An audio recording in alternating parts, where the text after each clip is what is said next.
La réalisation d'une revue de direction du fonctionnement du système de management de la santé et sécurité au travail est une étape essentielle pour une démarche d'amélioration continue réussie.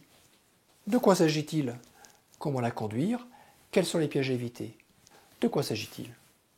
La revue de direction consiste pour une organisation à réaliser un bilan du fonctionnement de son système de management pour évaluer sa pertinence, son efficacité et son efficience dans le but de lui donner une nouvelle direction, une nouvelle dynamique. Comment la conduire? Il s'agit de passer en revue les résultats en termes d'accidentologie, de maladies professionnelles, les résultats des indicateurs, leur évolution, les objectifs atteints, ceux qui ne le sont pas, les outils de système de management, les causeries, les visites sécurité. Sont-ils pertinents? Sont-ils efficaces? Sont-ils efficients? Le point sur la conformité réglementaire et le cas échéant, sur les non-conformités identifiées et les actions à mettre en place ou que l'on aurait dû mettre en place, les retours d'expérience issus des remontées des événements, des analyses de causes suite aux accidents, les retours de chantier, les retours sur les évaluations des sous-traitants, l'état de réalisation du plan d'action, ce qui a été réalisé, ce qui est en cours, ce qui ne l'a pas été, les résultats des audits de terrain, les remontées du terrain, les accidents, les incidents. Pour chaque sujet étudié, il s'agit de déterminer ce qui a bien fonctionné, ce qui a moins bien fonctionné, de comprendre le pourquoi en vue de faire évoluer l'organisation du système de management, d'identifier les opportunités et les priorités d'action pour la période suivante.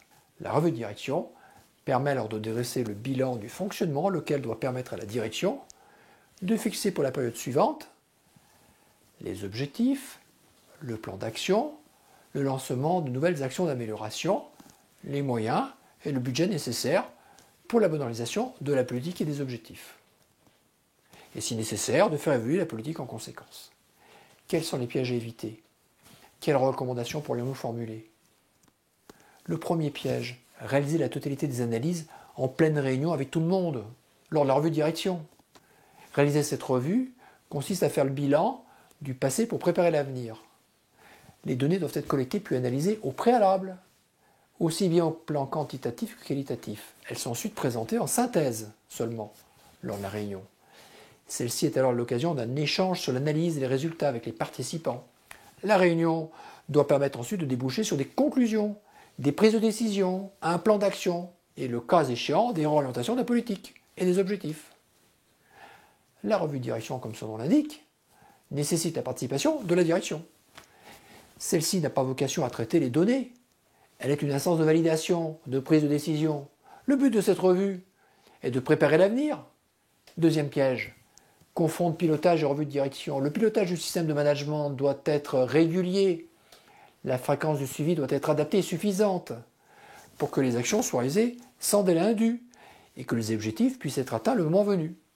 La fréquence des suivis est à adapter au contexte de chaque structure, de sa taille, de son organisation, de son mode de fonctionnement. Pour autant, si un suivi hebdomadaire mensuel peut être pertinent, le suivi annuel, lui, ne le serait pas. En effet, il n'est pas raisonnable d'attendre la fin de l'année pour se rendre compte que l'on n'a pas atteint les objectifs. La fréquence doit être adaptée à chaque contexte. La réunion de revue de direction, elle, n'est pas une réunion de pilotage. Elle nécessite une réelle analyse quantitative et qualitative. Une fréquence trop importante serait doublement contre-productive, car le temps consacré à l'analyse pourrait compromettre la présence terrain et le système serait alors inefficient. La prise de recul sur une période trop courte ne permettrait pas de réaliser des analyses suffisamment pertinentes. C'est pour ces raisons qu'en général, la revue de direction est réalisée annuellement. Certains organismes souhaitent réaliser cependant une revue annuelle avec un bilan intermédiaire au semestre. Troisième piège à éviter, analyser les données brutes de l'année écoulée seulement. Un résultat brut n'a pas de sens, ou que très peu de sens. Pour tirer des conclusions pertinentes, il peut être utile de comparer les résultats par rapport à un objectif défini, lorsque cela est possible et pertinent, de les comparer par rapport à d'autres entités, par rapport à sa profession. Par exemple, de nombreuses données sont fournies et disponibles sur l'accidentologie au sein de sa profession, au sein de sa branche professionnelle. Elles sont fournies par les caisses primaires d'assurance maladie, par exemple sur le site amélie.fr ou par les branches professionnelles elles-mêmes. Les comparaisons sont possibles au niveau d'un groupe d'entreprises également, entre filiales. L'analyse de l'évolution des résultats dans le temps sur 3 ou 4 années permettra de dégager également des tendances et d'apprécier l'amélioration, la stagnation ou la dégradation des performances. Quatrième piège, être trop optimiste ou trop pessimiste. La revue de direction vise l'amélioration. L'analyse des données doit être factuelle, orientée vers l'amélioration de la prévention, la réduction de l'accidentologie, l'amélioration des conditions de travail. Il ne s'agit pas de délivrer des bons ou des mauvais points. Elle ne doit pas être destinée aux seuls auditeurs du système de management. Le compte-rendu doit apporter une vision réaliste de la situation, basée sur des faits non discutables pour un message managérial clair sur les points forts du système à maintenir, les priorités d'amélioration à conduire. Cinquième piège, ne pas communiquer ou trop communiquer.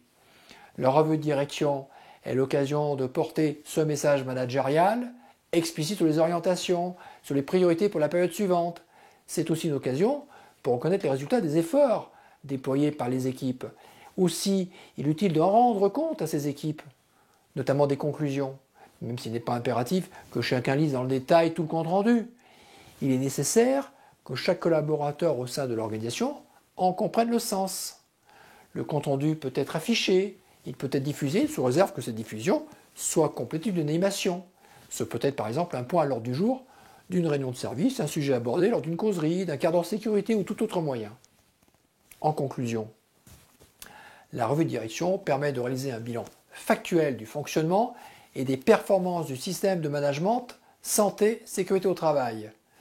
Elle s'appuie sur une préparation méthodique, exigeante, utile pour permettre à la direction de porter son message managérial, un message clair pour rendre notre système plus pertinent, plus efficace et plus efficient.